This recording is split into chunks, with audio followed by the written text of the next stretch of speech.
Good morning. My name is Christophe Salon. I am research manager in INRAE and deputy head of the agroecology research unit in Dijon, France. And I am also the scientific manager of the high throughput phenotyping platform, which is called 4PMI. My scientific interests comprise mostly grain legumes, fluxomic, and high throughput phenotyping. My talk will concern phenotyping, ecophysiology, and molecular physiology to characterize plant root system architecture and plant and microorganisms interactions. Thanks for your attention during this talk.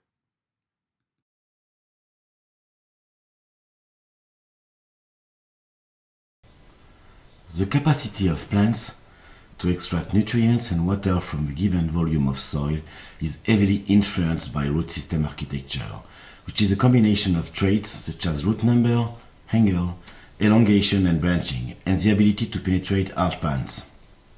Root system architecture constitutes a soil dynamic network of structures with functions to access the more or less mobile below ground resources such as water and nutrients. Plant performance was mostly addressed looking at shoots and lets on roots. Roots have various roles such as mechanical, and they interact with microbiome and other plants in association for resource acquisition necessary to plant growth. However, root crates have been poorly considered in breeding programs as they are difficult to access and very plastic to environmental conditions. Various challenges are in front of us, such as the characterization of key traits and associated molecular bases for resilience of plants to abiotic constraints, for more resource use efficient and stress-tolerant varieties, valorizing interactions with microorganisms to reduce fertilizer use and negative impacts. Our aims in high-throughput phenotyping are to develop tools and methods for characterizing large number of plant species, varieties, genotypes, mutants, dynamically and non-destructively, mostly by imaging. This has to be realized in a variety of abiotic environments, as an example, those of climate change, and for a variety of plant or plant and microorganisms interactions. This has also to be done with high resolution, and this should be done as dynamically as possible. We aim to identify and then measure various traits, either structural, as an example a leaf, a root, or functional, that is to say which functions are realized by these structures. We use all these data to feed various types of models for identifying physiological mechanisms and understanding plant functioning in their environment. Various research topics are of interest, such as plant nutrient use efficiency in relation with plant and microorganisms interactions, resource acquisition by plants, and their remobilization towards harvested organs such as seeds. Taking all of these topics in account requires a multidisciplinary cooperation. We have for various species lots of genetic and genomic tools.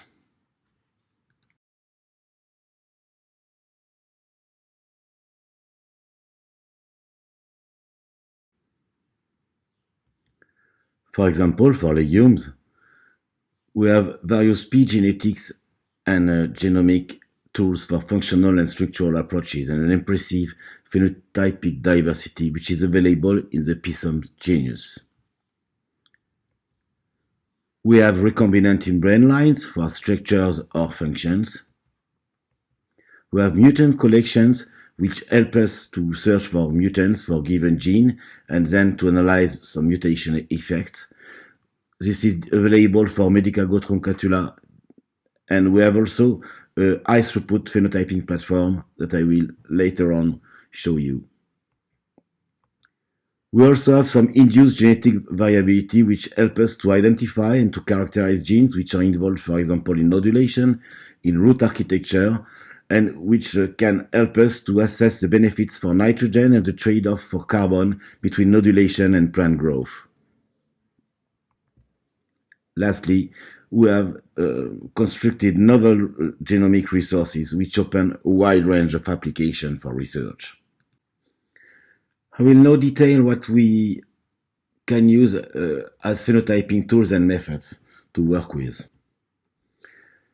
Although there is a variety of available tools, methods relying mostly on image to phenotype roots, I will focus my speech on what we developed in INRAE, which is called rhizotubes, in which plants are grown in the periphery of a tube, separated from substrate by a special membrane which allows everything but roots to pass through in both directions. That is to say, plant rhizodeposits to the substrate and reversely, nutrients, microbes from the substrate to the plant.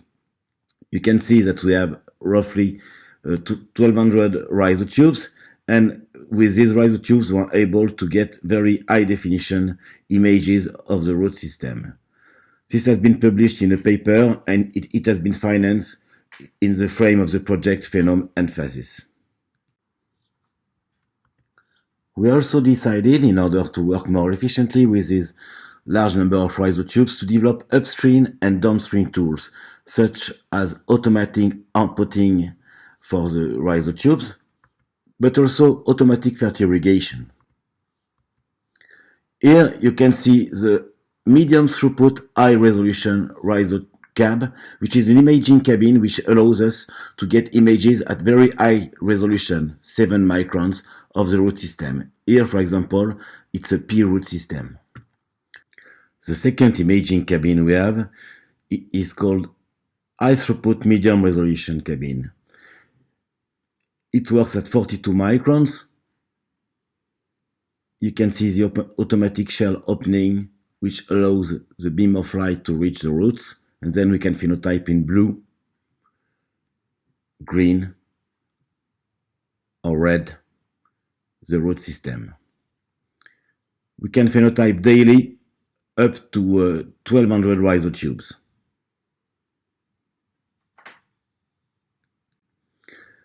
With these rhizotubes, we are able to work with a large variety of species, such as legume plants, but also other plants like canola, wheat, maize, corn, tomato, wheat, grape. And we are still working on new species every day. I will show you some images which we got using P in the rhizotubes. You can see the full images by 50 to 50 centimeters, which give us a resolution of 30 millimeters. If I do a focus with the rhizocab, I can get a nicer image where you can already see the nodules. Then I will enlarge the focus again. You can already see very healthy pink nodules, and this is the highest resolution picture we can get, where you can see the nodules, and you can even see the root hairs of the plants and some vessels of the root system. Here is another example with the maize root system, and here you can see the focus on a part of the root system, and you can see very nicely the root hairs. For image analysis, we use various types of methods. Michael Lambeuf, which is a computer scientist in charge of this, takes the original image, then he processes segmentation and then skeletization to get the root system outside of the original image. What you can see is that the accuracy of the segmentation was originally around 75%. And from time to time, working on this, we increase the accuracy, which is now close to 100%. That is to say that algorithms have always to be improved. Michael developed software which can be used by any user of the platform. In order to go quicker and to increase the efficiency of the treatment of the high number of images we got in the platform, we went towards deep learning. As an example, in one large experiment, we can get a high number of around 100,000 images. And we have limits in actual segmentation that we need to get rid of using deep learning.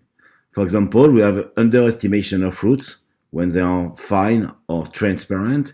We have also overestimation of roots, which is due to root hair of side effect, Sometimes we have wrong detection when roots are merging, or you can have water condensation of the membrane. This is why deep learning is a crucial tool for us.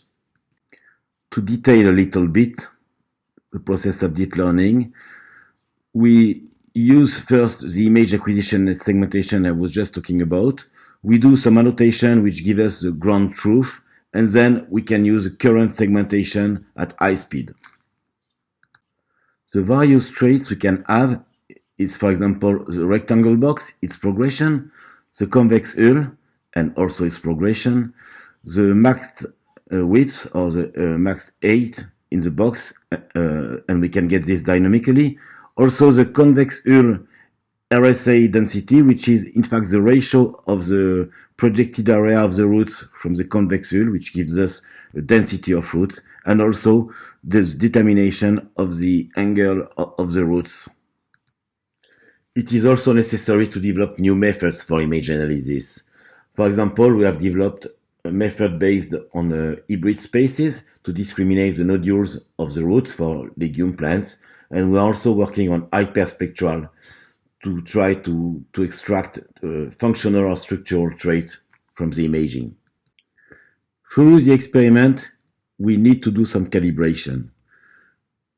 I will show you an example for shoots. These are the images acquired from the platform. You select the best one, and then you plot the value of the projected area on the x-axis of these graphs. Manually and destructively, and sometimes during the experiment and for some plants, you can get the real value of the measured leaf area or even of the shoot fresh rate. And the curves that you get are then used later on for reconstructing the dynamics of shoot leaf area or shoot fresh rate for all the images you got for all the plants in your experiment. Here is an example for some P genotypes. We selected some P genotypes which are contrasted for their root architecture, and you can see on the left graph the correspondence between the measured leaf area and the projected leaf area, which is acquired dynamically in the rhizocabs. On the right side, you can see the curves that we obtained similarly for root dry matter and nodule dry matter. And the good thing is that we have the same calibration curve for all the genotypes. The bad thing is that you can see that for nodules, we have points which are above or under this curve, which demonstrates that we need to consider classes of nodules through the experiment. During the phenotyping experiment, you need to characterize the environment in which the plants are growing. You know that the phenotype is the expression of the genotype in a given environment. But here you can see at three times of the day the variation in hygrometry in a greenhouse. Similarly, you can see the variation in temperature and then the variation of the light which is sensed by the plants. This demonstrates that it's very heterogeneous through the day. And here you have a heat map showing the variation of the temperature at the various points in a greenhouse. Each point is a plant, and you can see that it's very heterogeneous.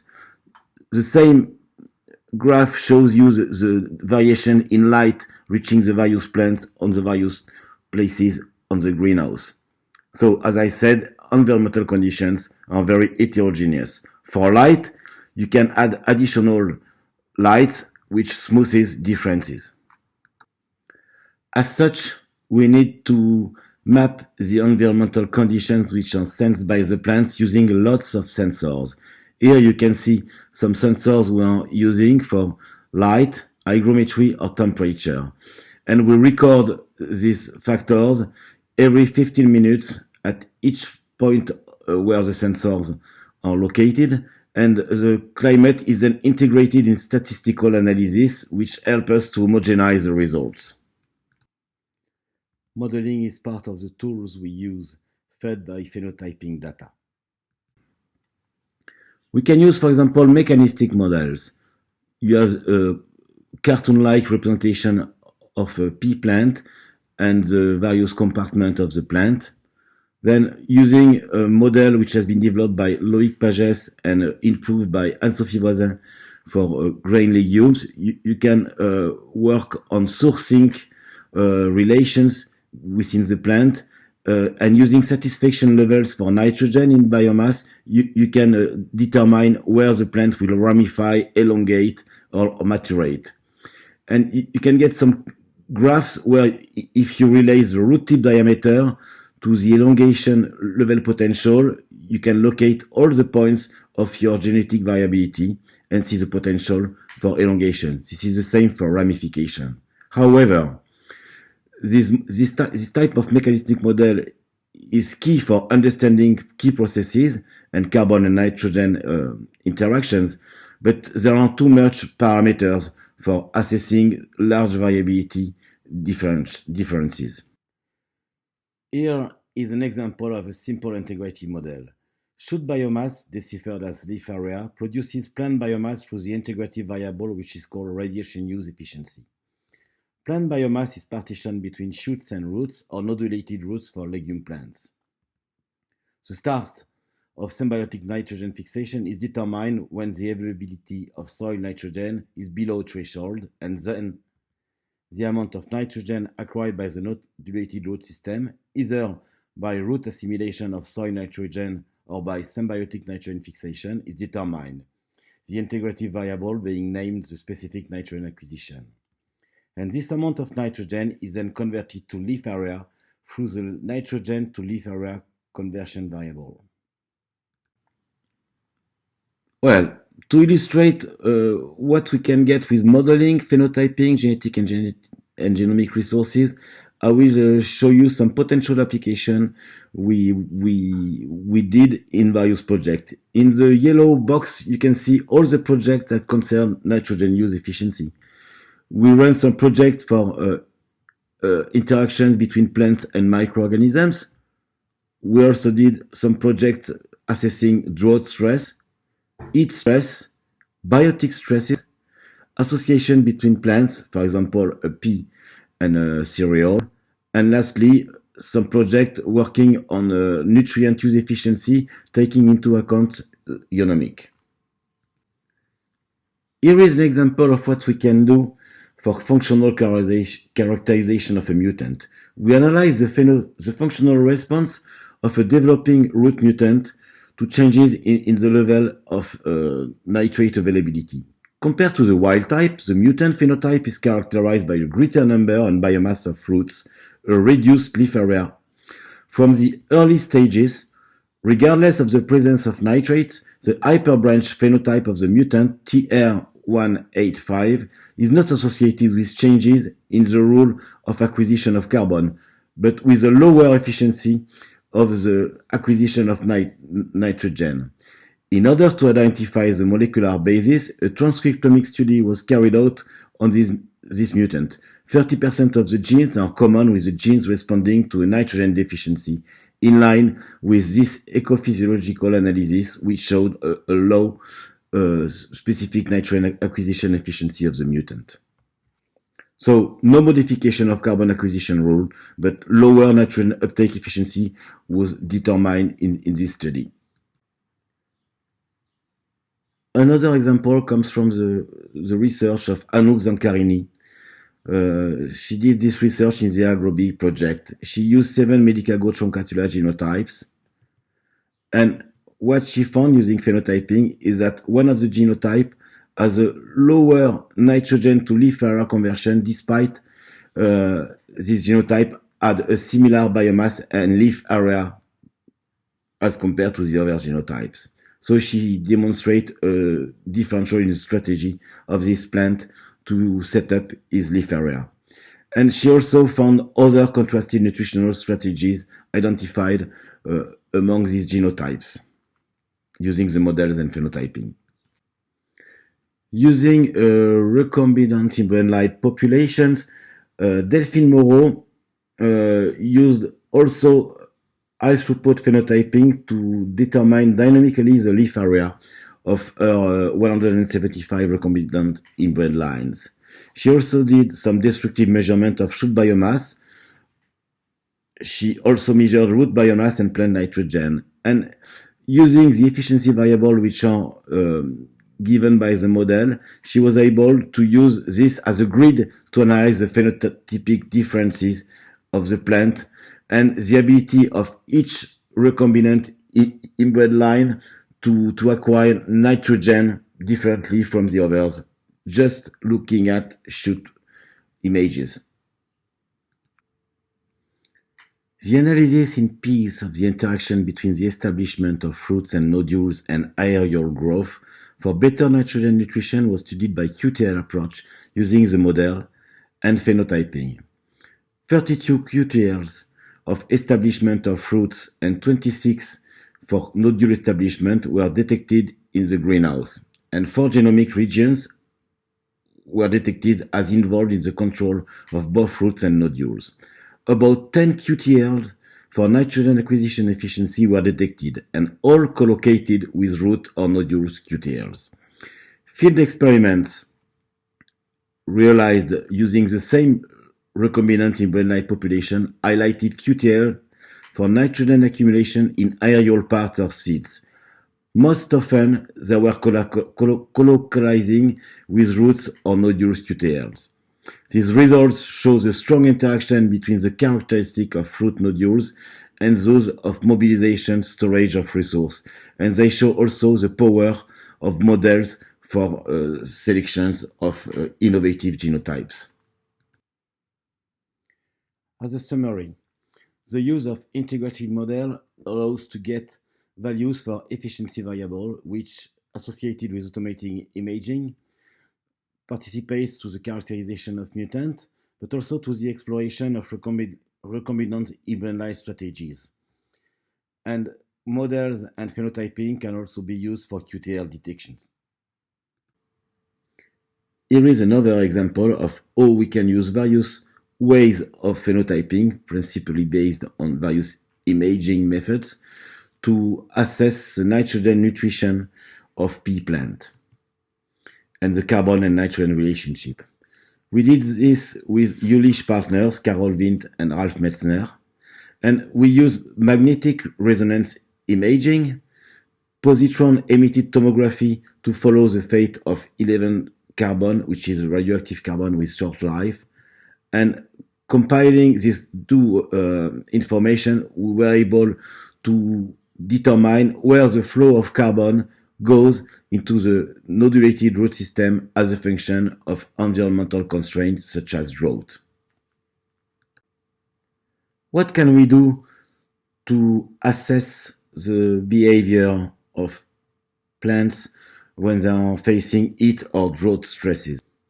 This was realized by Marion Prudent, and what she wanted to assess is the interspecific variability of the root system in response to either water deficit, high temperature, or combined stresses. She did an experiment for 1 week with controlled and well-watered plant. Then she used various treatments combining heat stress or drought stress for 3 weeks, and then she harvested all the material. She did this experiment in the rhizotubes, and you can see here the variety of the root system she observed for the various species she was working with, such as pea, lentil, lupin, and faba bean. And you can see that the root traits were different among species, and there was also a species versus environment for either water stress, heat stress, or both, interactions for each trait, which demonstrates that the architectural root response to stressful conditions are species dependent. Looking at the various traits she determined using phenotyping, such as plant biomass, leaf biomass, stem, root biomass, nodules, etc., she demonstrated that for high temperature, lentil and faba bean were the most susceptible. As you can see, they were the most impacted for the various traits by high temperature. For water stress, all plant species were similarly susceptible, with a decrease in plant biomass up to 40%. But For the combined stress, you could see differential responses of the plant. And fababine was the most susceptible, followed by lentil and lupine, and lastly by pea, which seems to be the more resistant to double stress. So combined stress are more impacting than individual stresses. And the contrasted behavior of species, especially for the nodule and roots, biomass allocation and nodule initiation, can be determined using phenotyping and assessing the impact of stresses on the various traits for root system architecture. What can we do using phenotyping and models to understand the legume and microbe interaction and the improvement of plant nitrogen nutrition? An example comes from the work of Virginie Bourillon. She did this in an ANR project which is called GRASP, and this project has 3 tasks. And what she did, she phenotyped nodulated roots and plant growth of 336 pea accessions, each in interaction with a mixture of 28 rhizobium strains. A very large diversity of root system architecture has been observed on peas, and the genome-wide association studies are running on and will allow to determine which genes are involved in these variations.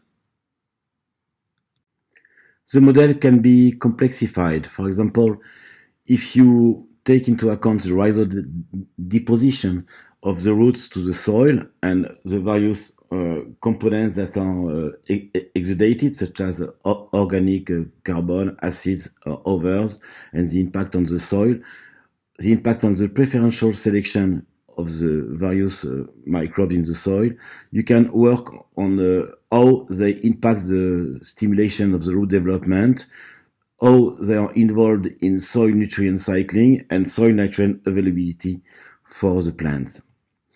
For this, high-throughput phenotyping allows us to get dynamic images of leaf area, plant biomass, and also to determine, as previously explained, the various traits of the nodulated root biomass, so that high-throughput phenotyping is highly welcomed.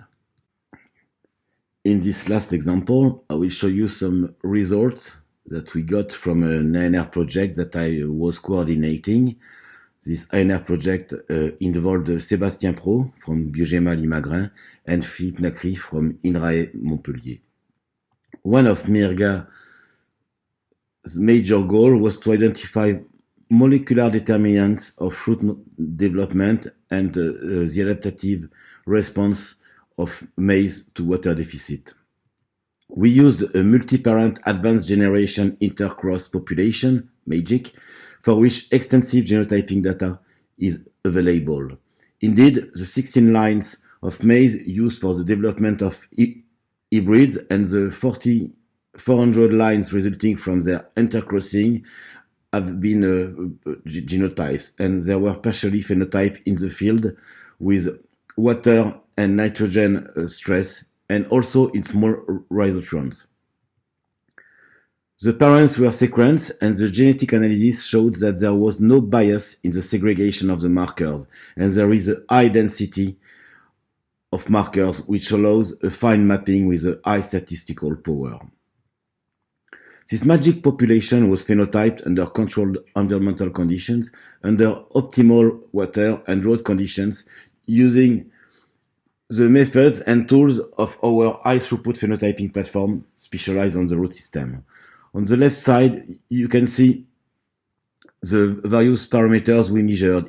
These were descriptive, such as fruit biomass and root biomass, and there was also measured parameters automatically imaged using the rhizocabs I was showing you at the beginning of this talk, and you can see the various traits that we could get from the images.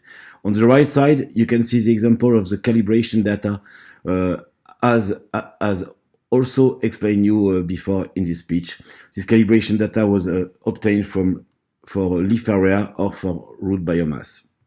And here you can see some images arising from this experiment, rough image of the maize root system at the left side, and the the segmentation and skelettization of the roots from this image. You can see also how we measure the angle.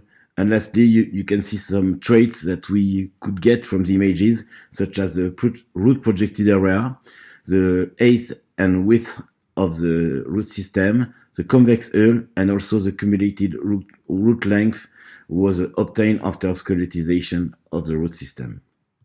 I will now explain you what we did with these populations, the parents and the hybrid. First, we did a deep phenotyping experiment using the 16 parents in two conditions, well-watered and water-stressed. You can see some phenotypic variation which was observed after 9 days of water stress for the two parents. So you can see that for the two parents, the root system are already different, and you can see also the response of these parents to the well water and water stress treatments. And you can see here the dynamics for shoot projected area at the bottom right graph, and you can see also the cumulated length of the root system, which is shown as a result of the two treatments for the various 16 parents. So using this slide, you can see, and these results, you can see that the traits are under genetic control and they are also impacted by water stress. The 16 parents were subjected to well water or water stress treatment. All genotypes were in the same greenhouse and we performed climate kriging.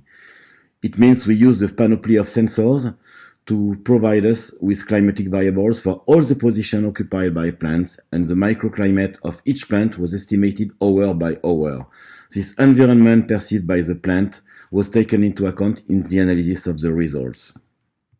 Root tissues were extracted at 7 harvest times after the imposition of drought, and you can see here how fast it is to recover the roots from the rhizotubes. And then we sampled some parts of the root system for doing the RNA-seq experiment, and this part of the root system that were extracted were quickly frozen in liquid nitrogen to do omic and to generate 448 transcriptomes for RNA-seq experiment. The aim was to analyze these 448 RNA-seq samples for kinetic analysis of both fruit development and gene expression of the different root parts under well water and water stress treatment. The analysis of the 448 transcriptome was made by statistical analysis using PCA. 20% of the variance is explained by the difference between lateral and principal roots, which are very well separated, as you can see on the left graph. We see the sample are very well discriminated, which justifies the hard tasks that we had in sampling the root material.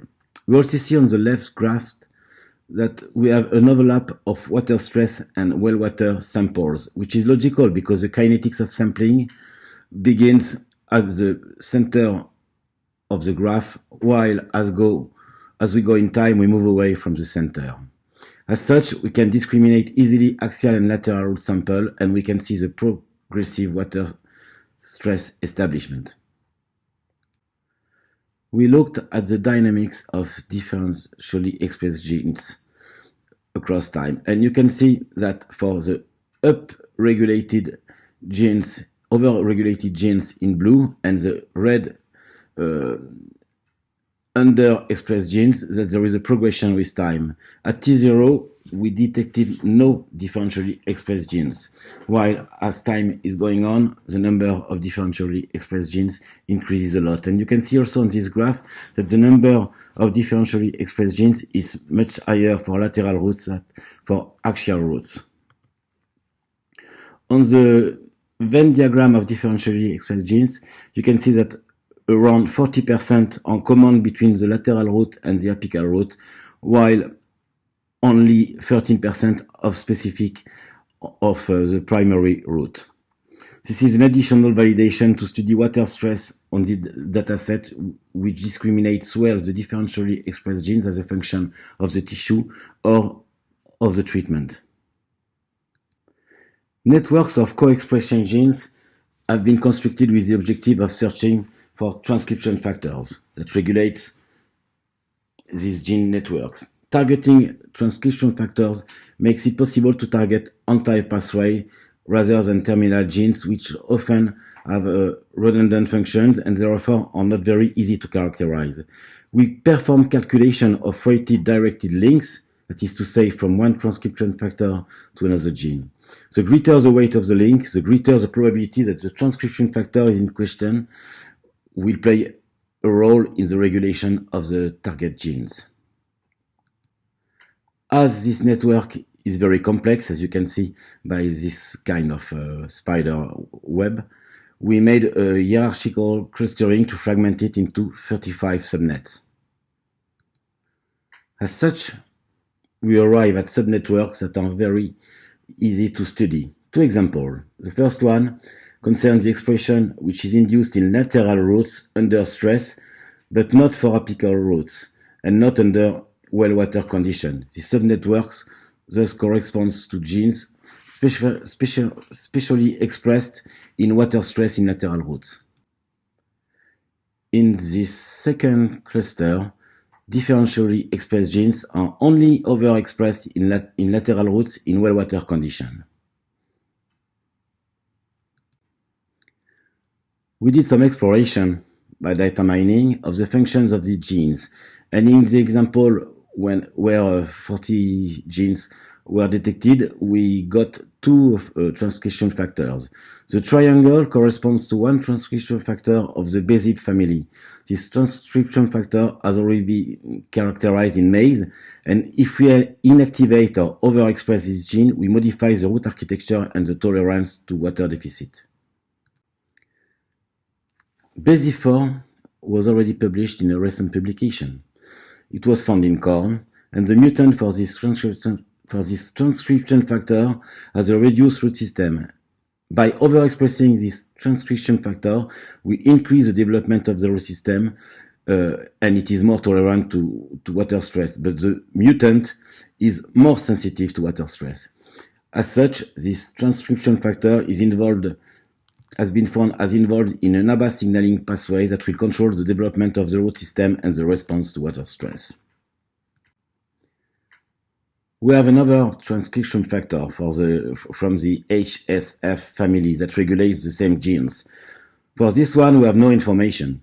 This network alone demonstrates the relevance and the power of our approach, since it allows us to find without any prior knowledge and without searching for a transcription factor with already known the BASIP, and it allows us to identify an excellent candidate that will be further studied. Well, this was just an example, and if we take the different subnets, we arrive at 168 transcription factors. We carried out a data mining step on the basis of bibliographical knowledge, the number of target genes, expression in other species in response to stress. We selected 57 particularly interesting transcription factors. To go further and faster, we decided to use Arabidopsis as a model. We looked for mutants and we started phenotyping them. The first result suggests that the mutants for the orthologs of BASIP also have an altered response to osmotic stress in vitro. The mutants for the HSF are in the course of genotyping and will be phenotyped soon. In addition to the functional analysis of these Arabidopsis mutants, we can use these mutants to make functional complementation and therefore test different allelic variants. Thereafter, we performed two large experiments with 354 different genotypes, which were grown in well-watered or water stress under well-water or water stress treatment, and we also put in each of the MIRGA1 and MIRGA2 experiment the 16 parents. MIRGA2 was the reverse of MIRGA1 experiment, where 308 balance lines were then grown under water stress treatment. In total, this makes a study comprising around more than 2,000 rhizotubes, which is very large. These are some images where you can see the shoots of the maize and then the roots for different dates during the experiment. And then you can see an example of the dry root biomass, which was observed for water stress and well water treatments. As a summary, you can see on the left side what we did on the 16 parents under water stress and well water treatments. And we also looked and we saw that we had a good genotypic variability both in terms of root development and in response to water stress. The aerial and root developmental parameters were used to do genetic analysis for detection of QTLs and genome-wide association studies, since we have a very high density of markers. In parallel, we performed a transcriptomic analysis and search for eQTL. This means we look at the expression profile of differentially expressed genes instead of looking at phenotypes. The refinement of these results will have to be done. We did a bit of work on eQTL and found already that 21 of them colocalize with SNPs near the transcription factors which were identified by the gene network approach, which is very encouraging. Well, as a first key message and generic to all this talk, you can see that we need to combine experimental, analytical studies to identify and track differences between genotypes, but we need also to use modeling to interpret them between genotypes. As a main conclusion, we saw that combining ecophysiology, genetics, and high-throughput plant phenotyping helps to formalize relations between development, growth, and the associated physiological processes. As such, we can decompose integrative variables into elementary processes and vice versa. This helps to generate genotypic parameters of model, and this provides a framework for analyzing genetic variability. Altogether, this combination of disciplines allows identifying key physiological mechanisms, as I said, their relations with traits of interest, and this for understanding plant functioning as a function of its environment. I thank you for your attention.